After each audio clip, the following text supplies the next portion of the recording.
Les 7 signes du retour du Christ sur terre, ou sa deuxième venue comme Messie victorieux, n'est pas à confondre avec l'enlèvement de l'Église. Il s'agit de 2 événements bien distincts. L'enlèvement de l'Église concerne le corps du Christ, les croyants. Le retour du Christ concerne l'humanité entière. Voici un reportage sur les 7 signes qui annoncent le retour du Christ sur terre.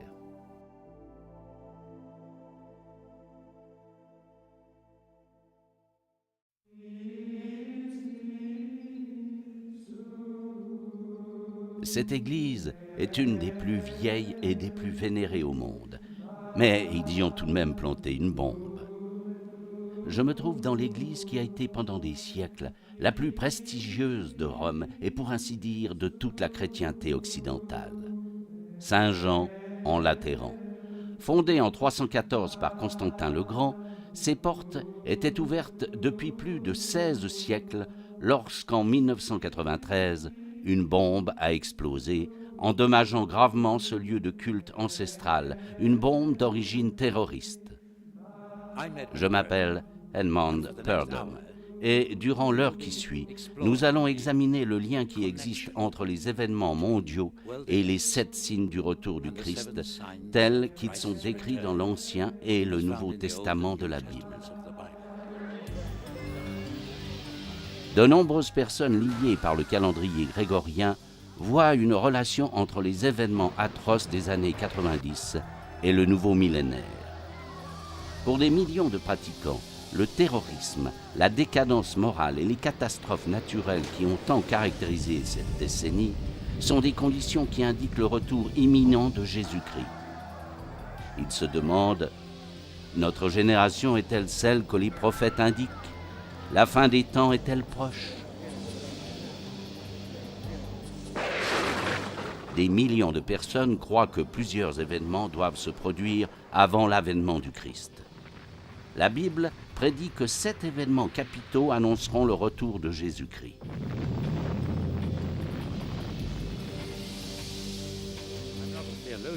Certes, je ne suis pas théologien, mais je sais que l'histoire contemporaine en est un signe, et l'histoire qui se prépare en est un autre.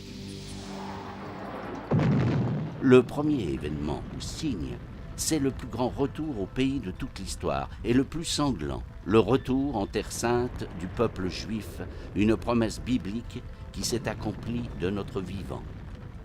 Le second est manifeste dans la cimentation de l'Europe occidentale pour en faire une superpuissance sans précédent, une union qui se forge à cet instant précis.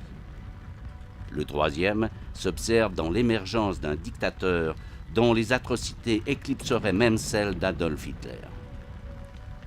Le quatrième réside dans la domination mondiale d'une nouvelle religion constituée de Satan, de l'Antéchrist et du faux prophète, une trinité profane. La cinquième se décèle dans la construction du 3e temple de Jérusalem, sur un site où s'érige actuellement un des lieux les plus sacrés de l'islam, un site pour la défense duquel de nombreux musulmans ont promis de verser leur sang. Le 6e se détecte dans l'invasion d'Israël par des armées impitoyables du Nord qui seront vaincues non pas par la puissance militaire, mais par les forces catastrophiques de la nature d'une ampleur inouïe. Et enfin, la bataille la plus sanglante, la plus destructrice qui ait jamais été livrée par des êtres humains, Armageddon. Voici les 7 signes du retour du Christ.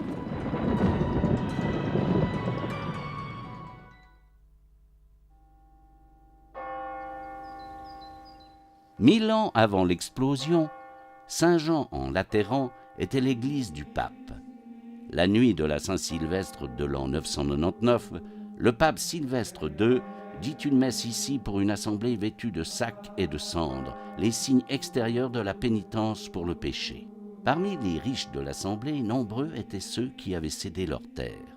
D'autres avaient affranchi leurs serfs. Ils attendaient maintenant dans la crainte et l'effroi que les cloches annoncent l'aurore du nouveau millénaire et le retour de Jésus-Christ.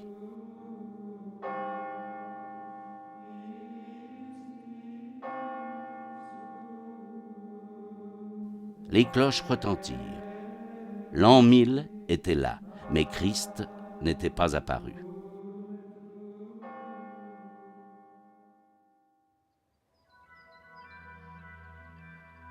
Sans heurts, le soleil s'est levé sur le premier jour du nouveau millénaire.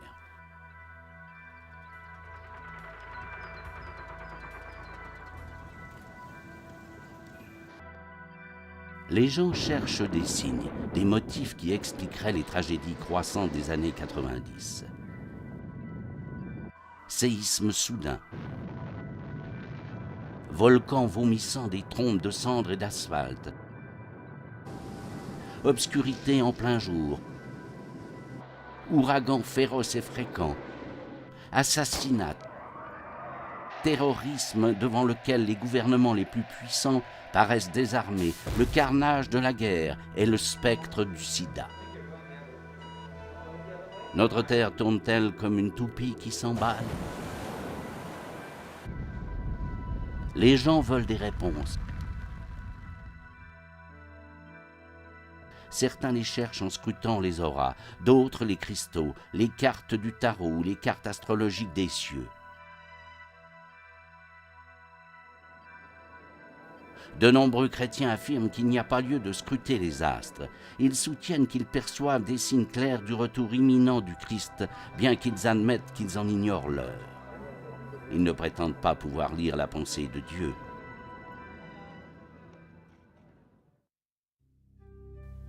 Ce livre, qui occupe un tiroir de la plupart des chambres d'hôtel, a été traduit dans presque toutes les langues du monde. La prophétie occupe environ 25% de son contenu. Il y a des dizaines de prophéties qui parlent de la venue du Christ dans ce monde, mais les promesses qui annoncent son retour se comptent par centaines. Certaines prophéties décrivent notre époque. Les nations s'élèveront contre les nations et les royaumes contre les royaumes. Il y aura de grands séismes, de la famine et des maladies et des événements terrifiants et de grands signes du ciel. Un grand nombre de ces prophéties s'est accompli il y a des siècles. Certaines s'accomplissent aujourd'hui de notre vivant. Et il y en a d'autres, comme la colère de Dieu déferlant sur la terre qui, nous l'espérons, appartiennent à un avenir lointain. De nombreux chrétiens se demandent: ces prophéties peuvent-elles converger de notre vivant? Regardons de près sur ces prophéties. Nous verrons que, comme les 7 chandelles d'une menorah, elles éclairent les 7 signes qui annoncent le retour de Jésus-Christ.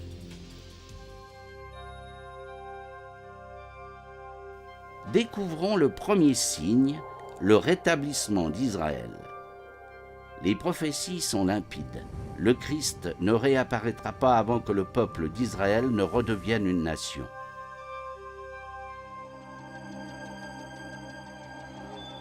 En ce premier jour de l'an 1000, les chrétiens n'avaient aucune raison de céder à la panique. À cette époque, le peuple juif était éparpillé par tout le monde. Les Juifs ont de quoi célébrer leur retour à la terre que leur Dieu leur avait promise. Ils en ont fait une terre d'abondance. Les ossements morts et desséchés du passé ont été vivifiés. Des myriades d'arbres ont été plantés, le désert transformé en verger.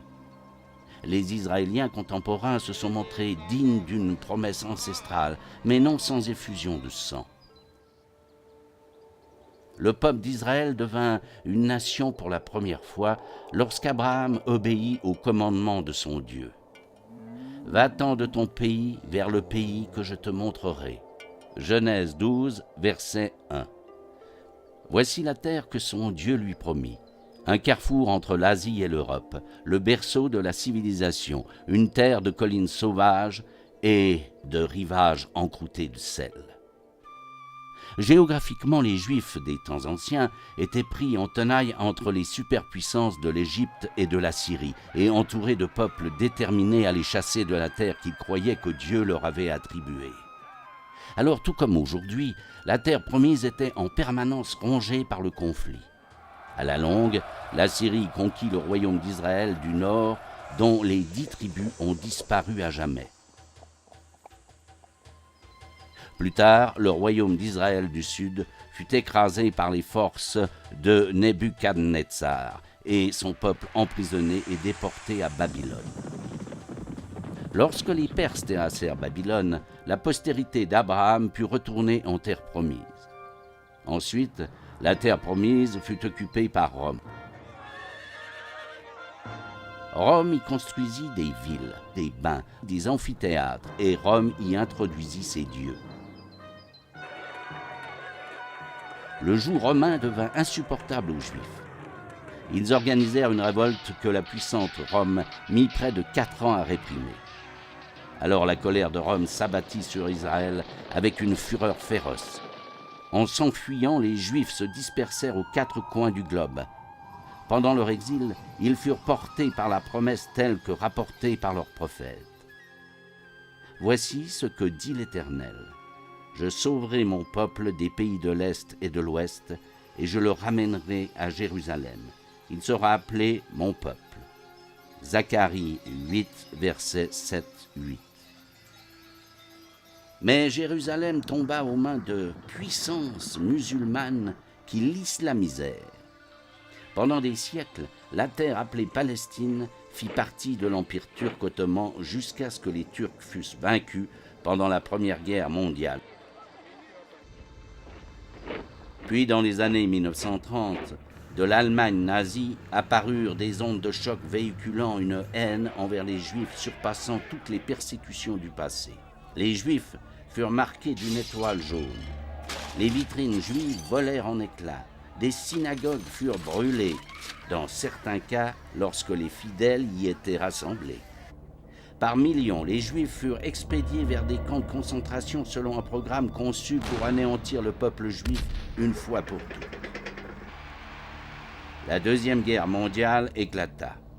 Après la défaite allemande, les rescapés juifs de l'Holocauste s'embarquèrent vers les rives de leur ancienne patrie, mais en furent renvoyés.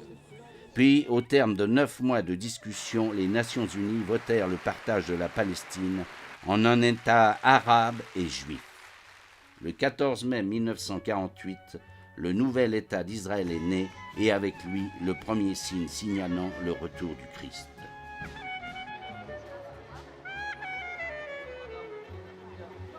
On dansait dans les rues.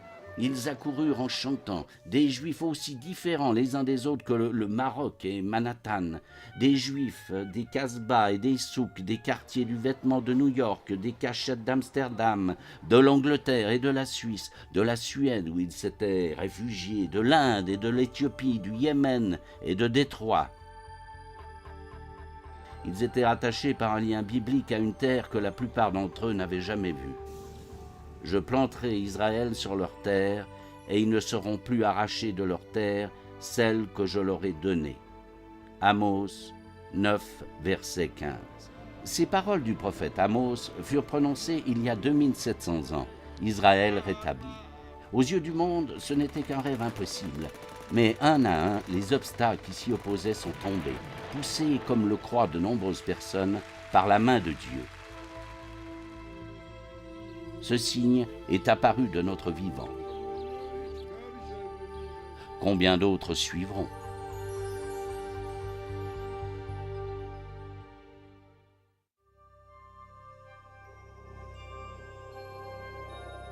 Le second signe, l'Europe unie.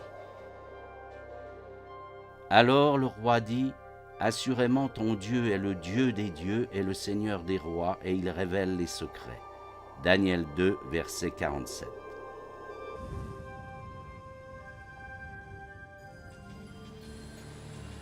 Il fut un temps, la cité de Rome était la plus grande capitale du monde occidental.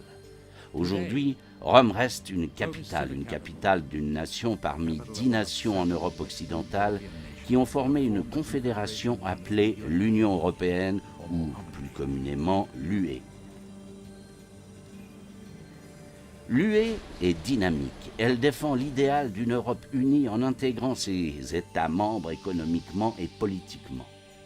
Elle adhère à des politiques communes en matière de commerce, d'agriculture. Elle promeut un système monétaire européen unique pour tous ses États membres. Elle dispose d'un parlement multinational. Si l'UE décide de constituer une armée de l'Europe unie, elle s'érigera en empire romain du XXIe siècle. Mais ce qui est remarquable, c'est que tout le projet européen fut prédit il y a 2600 ans.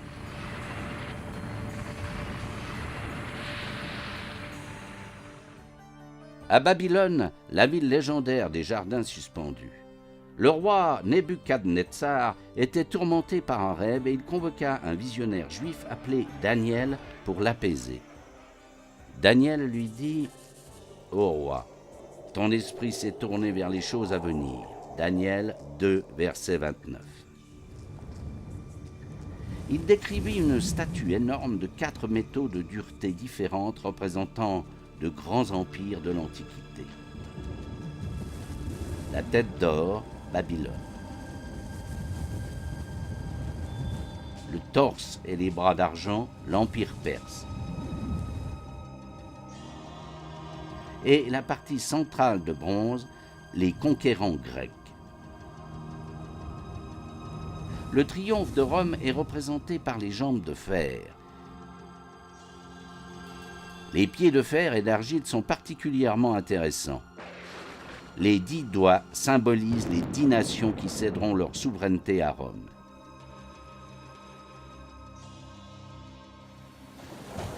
Daniel eut sa propre vision de l'avenir, une vision cauchemardesque. Il vit 4 bêtes terribles sortant de la mer. La première, le lion ailé de Babylone. La seconde, un ours symbolisant l'Empire perse. La troisième, un léopard représentant Alexandre le Grand et son empire. La quatrième, la plus redoutable de toutes, Rome qui dévora les 3 autres. Elle avait de grandes dents de fer, elle écrasait et dévorait ses victimes. Elle avait 10 cornes. Daniel 7, verset 7. Et le prophète d'ajouter que ce n'est qu'après la destruction de cette superpuissance romaine que le Christ reviendra sur la terre et établira un royaume qui ne passera point. Mais l'idée de la Rome impériale ne s'est jamais réellement évanouie. Les fantômes des Césars ont toujours plané au-dessus des dirigeants européens. Au 8e siècle, Charlemagne fut couronné Saint-Empereur romain. Le Saint-Empire romain atteignit son apogée pendant la Renaissance sous Charles V. Napoléon désira la puissance impériale romaine au point de se couronner lui-même empereur. Rome empiéta même sur le XXe siècle sous la forme d'un tsar, Nicolas, et d'un kaiser, Guillaume. Tsar et kaiser signifient tous deux César. Benito Mussolini se pavana comme un César tout au long des 21 années que dura sa dictature de l'Italie. Les foules en liesse l'acclamaient « Il Duce, Duce », ce qui signifie « notre guide, notre guide ». Il rétablit l'ancien nom romain donné à la Méditerranée, Mare Nostrum, notre mer. Son règne de fer prit pour emblème les faisceaux, une poignée de baguettes liées arborées dans la Rome antique pour symboliser l'autorité. Son règne était le gage pompeux de ce que, même au XXe siècle, l'idée de la Rome impériale est loin d'être révolue.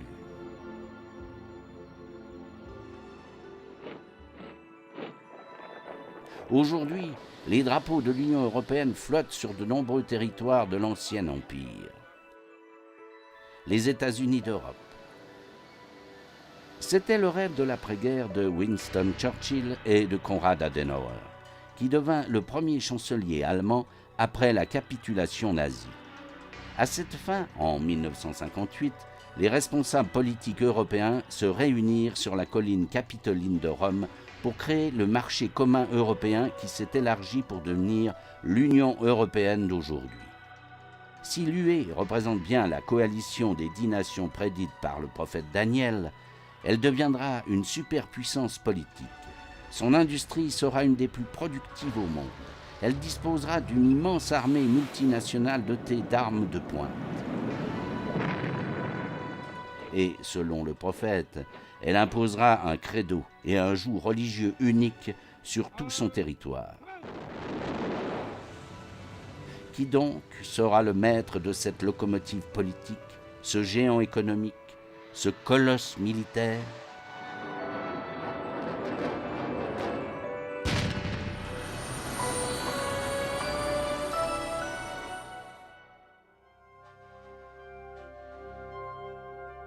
Le troisième signe s'observe dans la venue de l'Antéchrist.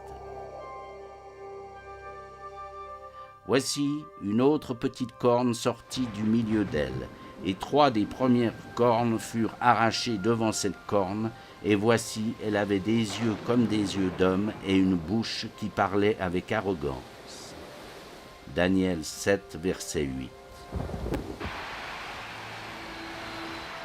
Le prophète Daniel prédit la montée en puissance d'un dictateur d'une confédération de 10 nations dont le siège serait à Rome.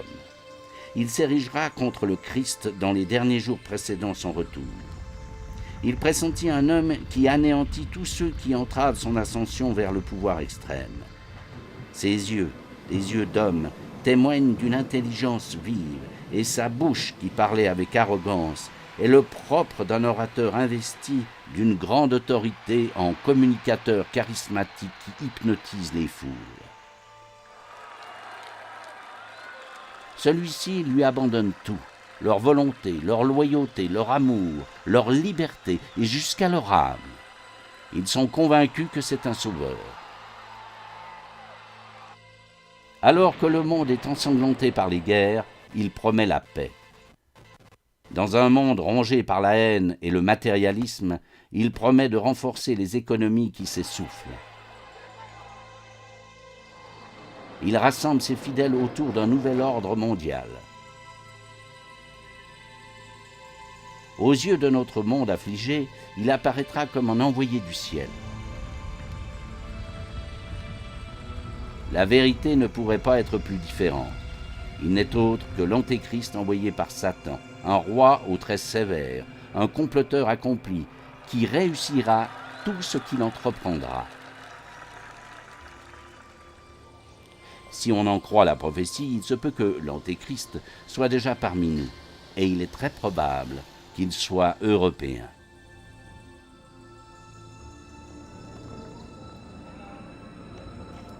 Vous et moi l'avons peut-être croisé dans la rue.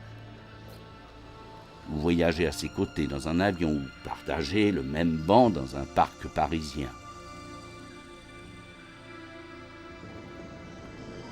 Pour des millions de chrétiens, il représente l'ennemi. Pour accéder au pouvoir, il agira en démagogue rusé. Il séduira progressivement les foules laïques de l'Occident qui sont là des guerres qui s'enchaînent éternellement, là des rivalités tribales et des massacres, là des purifications ethniques, du fléau de la drogue, du terrorisme débridé, là de l'apparente vanité de la vie.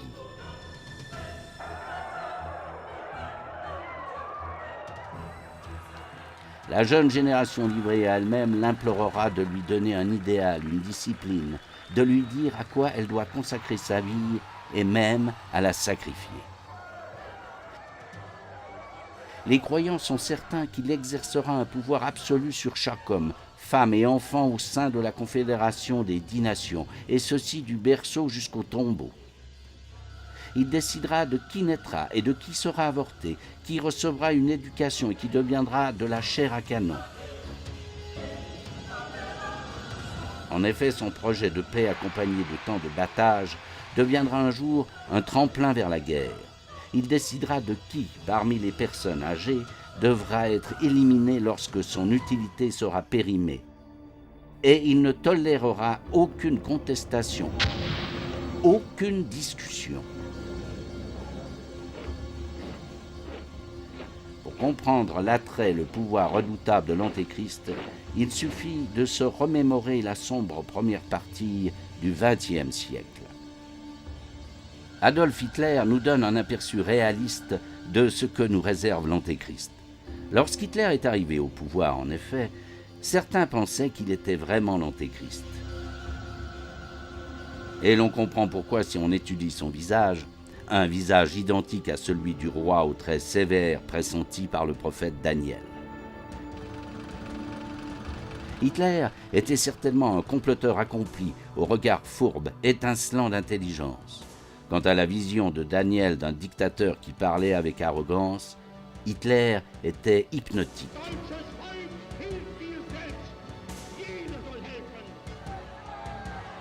Grâce à une série de rixes orchestrées dans les rues, conjuguées à ses prestations d'orateur envoûtant, Hitler devint le chef suprême de l'Allemagne. Il prétendait qu'il voulait seulement rendre à l'Allemagne sa place légitime parmi les nations du monde, et cela par des moyens pacifiques. Un candidat de paix. Les chrétiens pensent que c'est ainsi que l'Antéchrist se présentera dans son ascension au pouvoir. En incorporant l'Europe dans son Troisième Reich, Hitler devenait le maître de presque toutes les colonies européennes les plus importantes de l'Empire romain. Il suffisait tout simplement de transposer sa capitale de Berlin à Rome. Mais Britannia, la Grande-Bretagne, résista et le repoussa. Lorsque la guerre se solda par une défaite, il s'avérait moins probable qu'Hitler fût l'antéchrist de la prophétie. Pourtant, Adolf Hitler se rapproche plus que quiconque de la conception chrétienne de l'antéchrist. Comme Hitler, il hypnotisera les foules de façon à les asservir. Le Reich millénaire de Hitler dura moins de 12 ans. Pendant ces années, cependant, le contrôle qu'il exerçait sur les peuples et les nations était stupéfiant. Pourtant, selon nos critères modernes, les outils de contrôle dont il disposait étaient primitifs. L'électronique moderne n'avait pas été inventée. Le dictateur de la prophétie, l'Antéchrist, sera une version modernisée de Hitler. Mais à la différence de celui-ci, il disposera de tous les progrès époustouflants de la technologie électronique.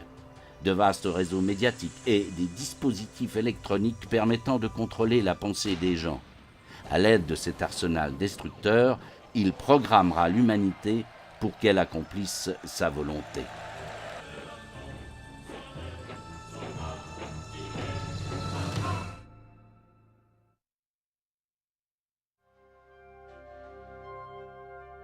Le quatrième signe sera une nouvelle religion planétaire. Et je vis l'une de ses têtes comme blessée à mort, mais sa blessure mortelle fut guérie. Apocalypse 13, verset 3. Les dernières décennies de ce millénaire ont vu une augmentation du nombre d'assassinats ou de tentatives d'assassinat de chefs d'État. Il y eut l'attentat visant le président Ronald Reagan. Blessé, le président survécut, mais des attentats contre d'autres dirigeants eurent plus de succès. Anwar Sadat, le premier ministre égyptien, Indira Gandhi, la première ministre de la République de l'Inde, l'Israélien Yitzhak Rabin. Les chrétiens trouvent déconcertant l'assassinat de l'Antéchrist relaté dans le dernier livre de la Bible, l'Apocalypse.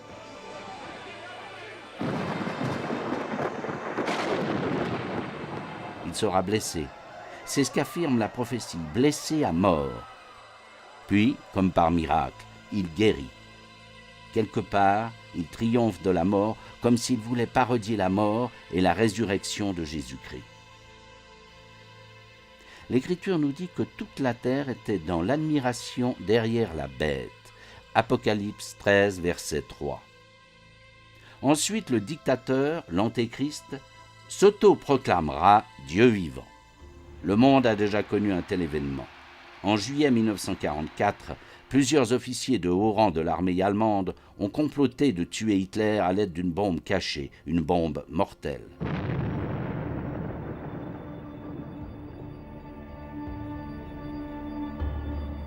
Miraculeusement, Hitler ne fut que légèrement blessé.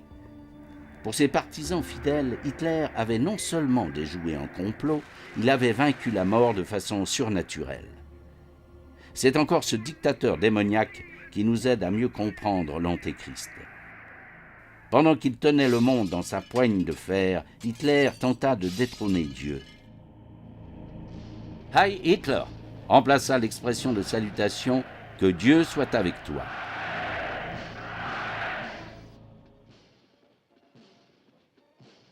Nous vivons pour Hitler, nous mourrons pour Hitler. Hitler est notre Seigneur. il règne sur le meilleur des mondes.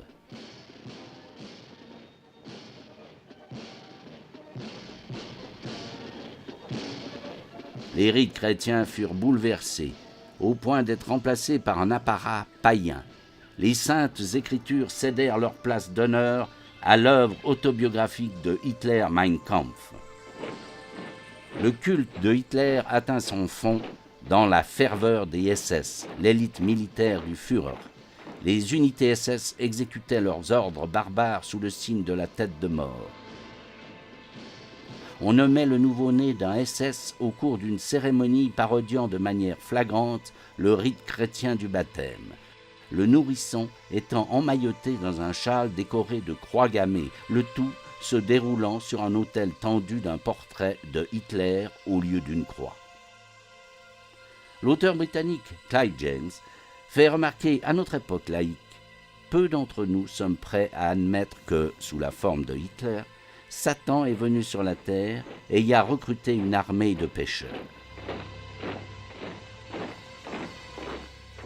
Puis je vis monter de la terre une autre bête, qui avait 2 cornes semblables à celles d'un agneau, et qui parlait comme un dragon.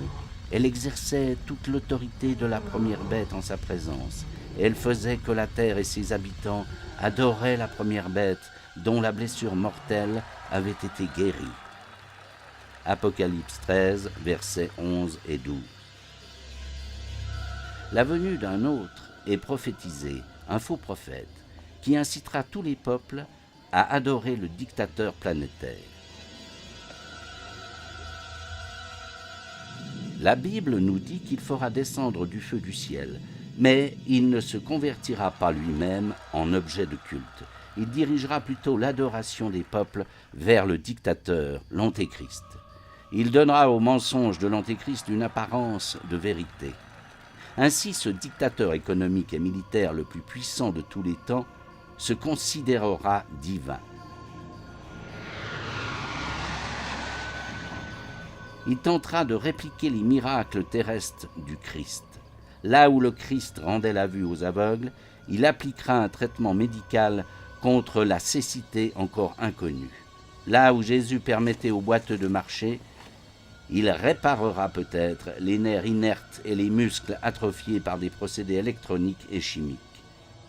Là où Jésus a ressuscité la fille de Jairus d'entre les morts, comme dans Frankenstein, il usera peut-être de nouvelles technologies ahurissantes pour essayer d'imiter le miracle, ou bien c'est avec des pouvoirs sataniques qu'il fera des miracles issus de l'au-delà. Car la Bible dit bien que c'est Satan qui se trouve derrière ce tandem constitué de l'Antéchrist et du faux prophète. En effet, depuis le commencement, Satan, l'adversaire, le séducteur, est bien décidé à tromper l'humanité pour la détourner de Dieu. C'est à la fin des temps que se manifestera la plus grande imposture de toutes. Satan à la place du Père, l'Antéchrist du Fils et le faux prophète du Saint-Esprit. L'homme adorera une trinité profane. Notre époque se réjouira peut-être d'une telle usurpation. Notre monde occidental est en proie à une confusion spirituelle. De petits prophètes font irruption de tous les côtés. De nombreuses personnes en quête de vérité sont entraînées dans des sectes étranges. À Johnstone, en Guyane, un faux prophète ordonne à ses fidèles de se suicider en masse en ingurgitant une boisson arrosée de cyanure. 800 hommes, femmes et enfants perdent la vie. Des familles entières, disciples d'un faux messie, périssent dans une fusillade à Waco, au Texas. En Suisse et au Canada, plus de 50 membres de l'ordre du Temple solaire, vêtus de leurs robes de cérémonie, se suicident ou sont tués par balles par leurs confrères.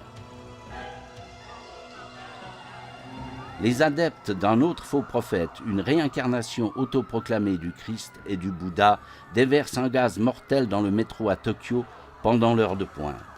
Des milliers de voyageurs sont hospitalisés, certains meurent, une violence alimentée par le zèle religieux. Il n'est pas improbable que l'adoration de la Trinité profane soit bel et bien imminente.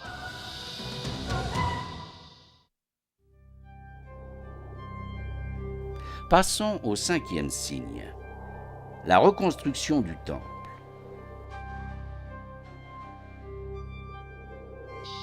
On me donna un roseau semblable à une verge, en disant « Lève-toi et mesure le temple de Dieu, l'autel et ceux qui y adorent. » Apocalypse 11, verset 1.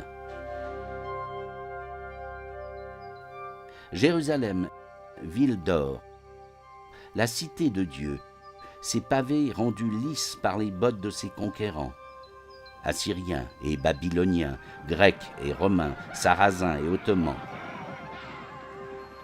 Ses portes, les saints portails de ses pèlerins, juifs, chrétiens, musulmans. Son nom signifie paix. Son histoire est synonyme de conflit.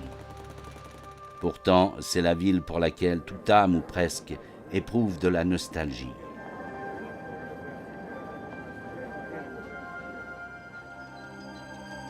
Voici la porte dorée de Jérusalem, silencieuse sur fond de retentissement de prophéties.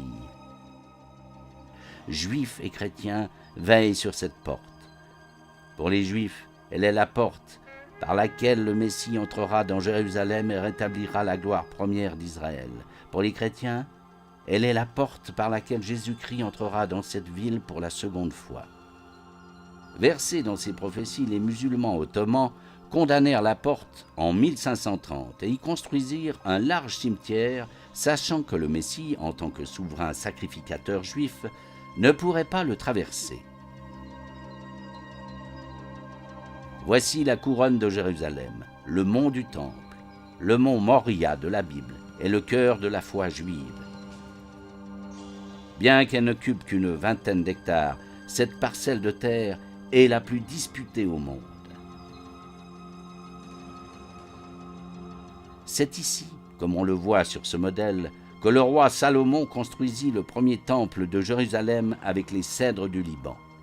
Mais il fut détruit en 586 avant Jésus-Christ par des envahisseurs babyloniens. En l'an 26 avant Jésus-Christ, le roi Hérode le Grand acheva la construction du second temple. Ce fut son exploit le plus remarquable.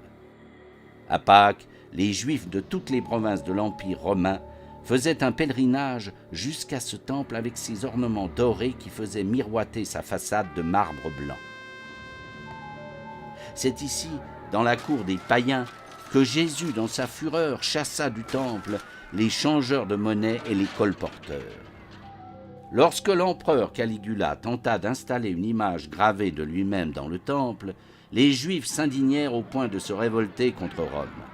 Leur insurrection dura jusqu'en l'an 70 après Jésus-Christ, lorsque les forces romaines capturèrent la ville, détruisirent le temple par le feu et emportèrent à Rome comme butin les ustensiles sacrés du temple.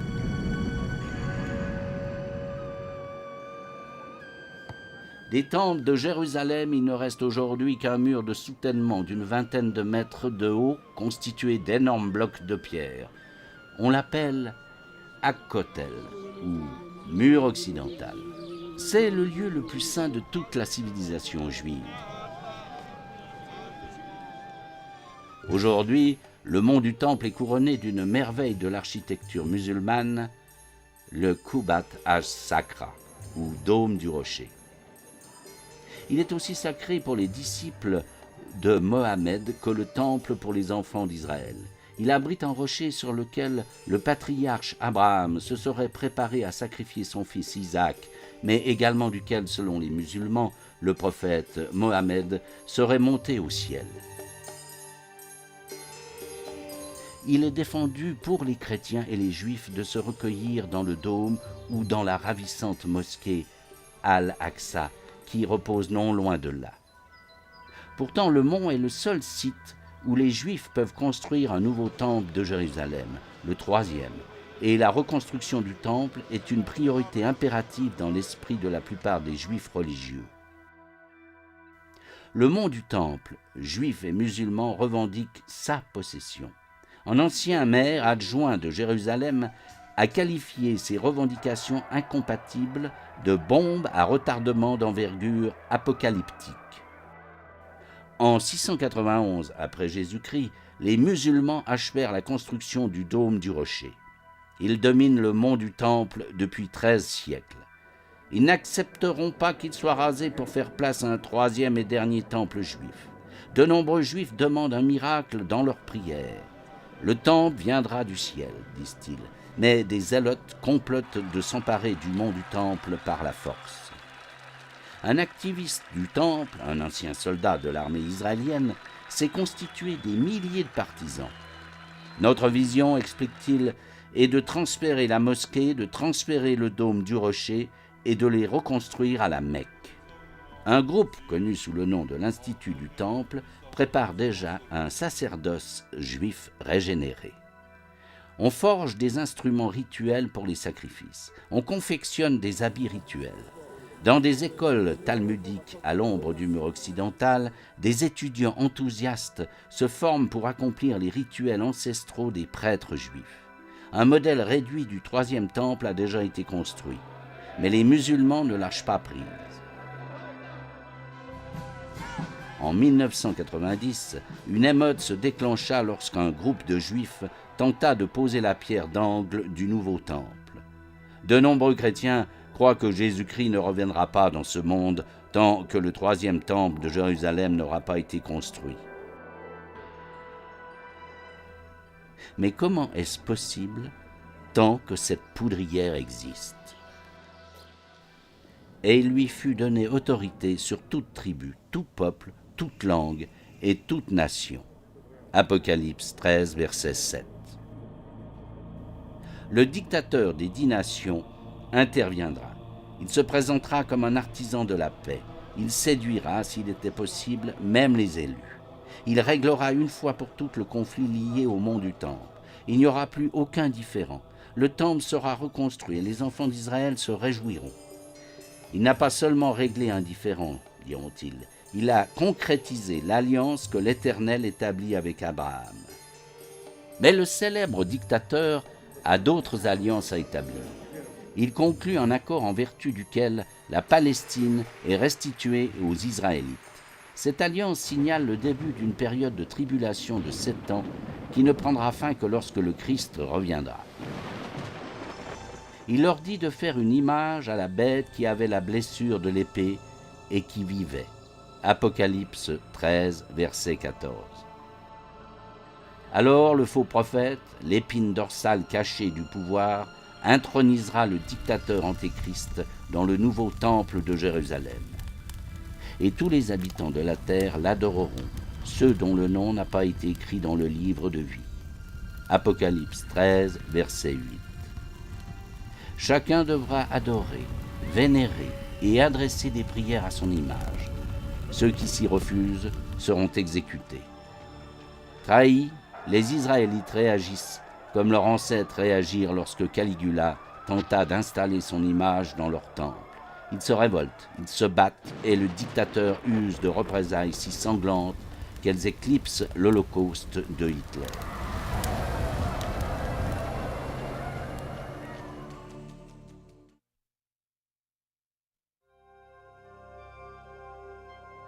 Venons-en au 6e signe. Une invasion d'Israël à partir du nord. Alors tu partiras de ton pays, des extrémités du septentrion, toi et de nombreux peuples avec toi. Tu t'avanceras contre mon peuple d'Israël comme une nuée qui va couvrir le pays. Ézéchiel 38, versets 15 et 16. Comme les événements s'accéléraient à l'approche de la dernière décennie du siècle, le soi-disant inébranlable mur de Berlin s'écroula. La puissante Union soviétique se désintégra. Les ondes de choc firent vaciller le monde. La prophétie biblique peut nous éclairer quant à leurs répercussions potentielles sur le nouveau millénaire. En dépit de son rejet de la divinité du dictateur, Israël demeure une nation prospère et sûre, à l'abri de son alliance avec les États fédérés d'Europe. Mais frustrées, les nations arabes cherchent frénétiquement des alliés. Les étudiants de prophéties bibliques ont tendance à croire qu'une nation du Nord se battra pour eux. Fils de l'homme, tourne ta face vers Gog au pays de Magog, le prince de Méchec et Tubal. Ézéchiel 38, verset 2. La Perse, Put et l'Éthiopie seront avec eux, ainsi que Gomer et toutes ses troupes. Ézéchiel 38, versets 5 et 6. Le prophète Ézéchiel prévoit une nouvelle coalition comprenant les nations de Perse et d'Éthiopie, Put et Gomer, sous la direction de Gog de Magog, une coalition qui rivalise avec les États fédérés d'Europe. Les chercheurs bibliques se sont longuement penchés sur les noms de cette prophétie. Certains font l'objet d'un consensus, d'autres non. Gog signifie dirigeant de la fin des temps et Magog, une nation à la fois puissante et redoutable. Certains estiment que Méchec évoque Moscou, d'autres non. Avant les événements de 1989, il était facile de prendre l'état athée de l'Union soviétique pour le Gog de Magog des Écritures. Après l'éclatement de l'Union soviétique, les conclusions ont été revues et les tendances d'antan se réveillent, laissant présager une réunification. Les chercheurs sont convaincus que l'invasion viendra du Nord. Depuis la nuit des temps, la terre d'Israël a toujours été envahie par le Nord, même si le Nord n'est pas nécessairement la terre d'origine des envahisseurs. L'identité des États membres de cette coalition est claire. Premièrement, la Perse, qui est aujourd'hui l'Iran.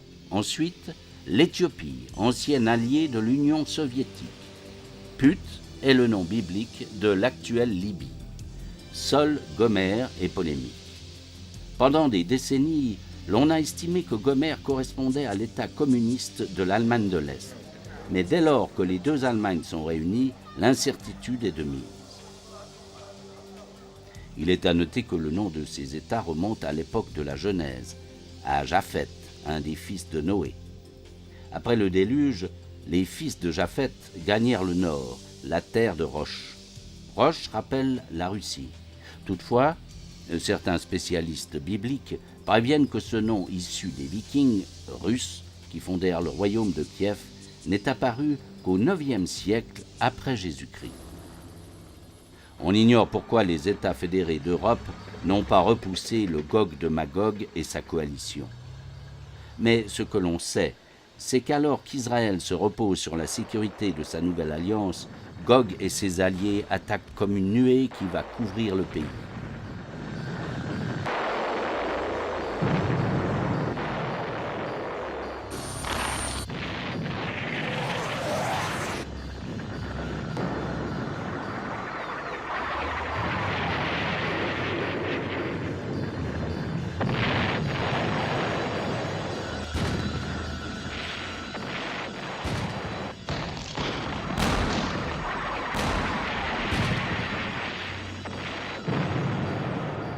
L'invasion est réussie. Mais les envahisseurs font preuve de présomption. Avant même de faire mainmise sur les ressources d'Israël, ils les considèrent comme acquises. J'appellerai l'épée contre Gog sur toutes mes montagnes. Ézéchiel 38, verset 21. Maintenant l'Éternel lui-même révèle sa face du côté de ses élus. Les poissons de la mer et les oiseaux du ciel, et les bêtes des champs, et tous les reptiles qui rampent sur la terre, et tous les hommes qui sont à la surface de la terre trembleront devant moi. Les montagnes seront renversées, les parois des rochers s'écrouleront, et toutes les murailles tomberont par terre. Ézéchiel 38, verset 20.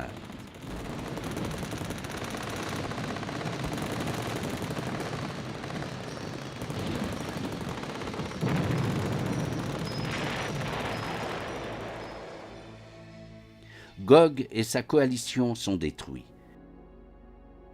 La dévastation est telle qu'il faut 7 mois pour enterrer les morts et 7 ans pour faire disparaître les débris affreux.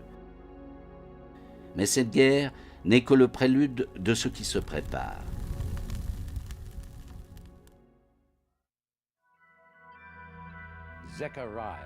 Zacharie de l'Ancien Testament prophétise que toutes les nations fondront sur la terre d'Israël pour livrer bataille à Armageddon.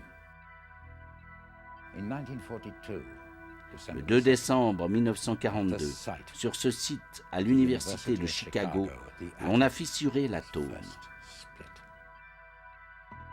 Dans la fraction de seconde qui suivit ce premier éclair atomique, une nouvelle ère a débuté l'ère de l'énergie nucléaire et de la guerre atomique. Si la bataille d'Armageddon est inévitable, elle donnera lieu à un holocauste de puissance de feu nucléaire. Si la prophétie s'accomplit, on pourrait considérer que la bataille tire ses origines de l'emplacement même où se dresse maintenant la sculpture commémorative de Henry Moore. Ce qui nous amène au 7e signe, la bataille d'Armageddon. Je rassemblerai toutes les nations pour qu'elles attaquent Jérusalem. Zacharie 14, verset 2. Zacharie de l'Ancien Testament prophétise que toutes les nations s'abattront sur la terre d'Israël pour y livrer bataille. Il pressent une bataille dans laquelle périra une bonne partie de la race humaine. Le nom de ce champ de bataille inspire la terreur. Armageddon. De nombreux chrétiens croient que l'histoire du peuple juif n'est qu'une chronique des tentatives de Satan de détruire le peuple élu de Dieu et d'enrayer son plan de rédemption pour l'humanité. Le jour viendra lorsque cet adversaire de Dieu livrera un ultime assaut formidable pour atteindre son but.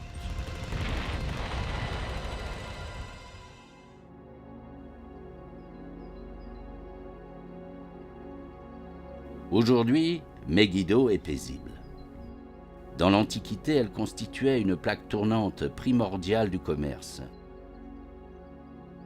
Sur les ruines de la ville que vous voyez sont enfouies 20 autres Megiddo, les unes sur les autres.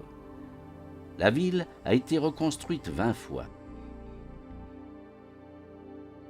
La vallée de Megiddo s'étend le long du nord de l'Israël depuis la Méditerranée. L'appréciation militaire de Napoléon lors de sa visite à la plaine de Megiddo était que la nature y avait créé son plus important champ de bataille. Megiddo est mieux connu sous son autre nom, Armageddon.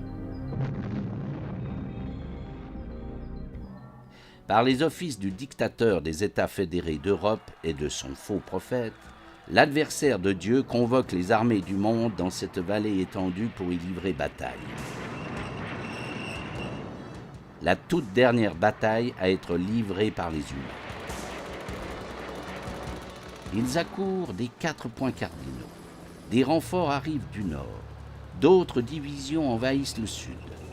Sous l'égide du Dieu de la guerre, le seul Dieu hormis lui-même reconnu par l'Antéchrist, les États fédérés d'Europe y expédient des unités d'élite de l'Occident, des troupes dotées d'armes de poing.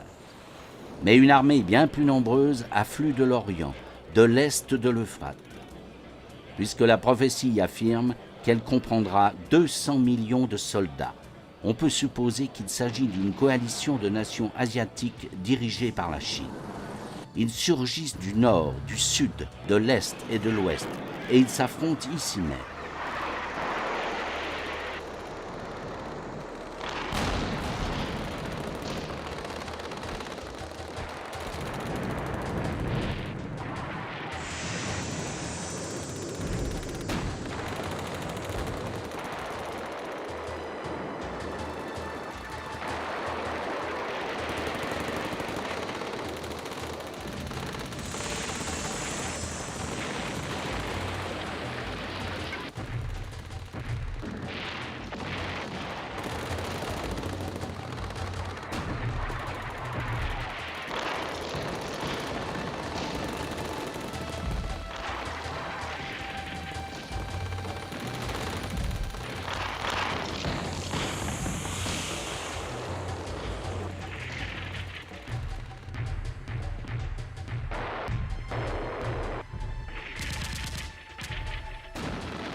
Puis je vis le ciel ouvert, et voici, parut un cheval blanc. Celui qui le montait s'appelle Fidèle et Véritable. Apocalypse 19, verset 11. Il avait sur son vêtement et sur sa cuisse un nom écrit « Roi des rois et Seigneur des seigneurs ». Apocalypse 19, verset 16. Le Christ qui est revenu dans sa gloire juge les nations impies. Du haut de sa ville sainte de Jérusalem, il règne victorieux et son royaume devient éternel. La Trinité profane est écrasée. Satan est banni à jamais. Le peuple racheté vit dans le bonheur du règne incontesté de Dieu sur l'univers.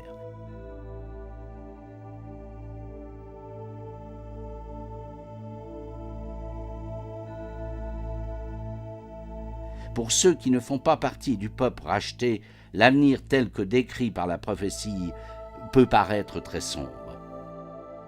Les croyants tentent de fixer le regard au-delà du chaos sur la venue du Christ. Ils affirment que le message de la prophétie n'est pas chargé de crainte, mais empreint d'espoir. Et ils se consolent des conseils de Jésus à propos de ces événements. Quand ces choses commenceront à arriver, redressez-vous et levez vos têtes. Luc 21, verset 28. Voici, je viens bientôt, et ma rétribution est avec moi pour rendre à chacun selon ce qu'est son œuvre. Je suis l'alpha et l'oméga, le premier et le dernier, le commencement et la fin. Apocalypse 22, versets 12 et 13.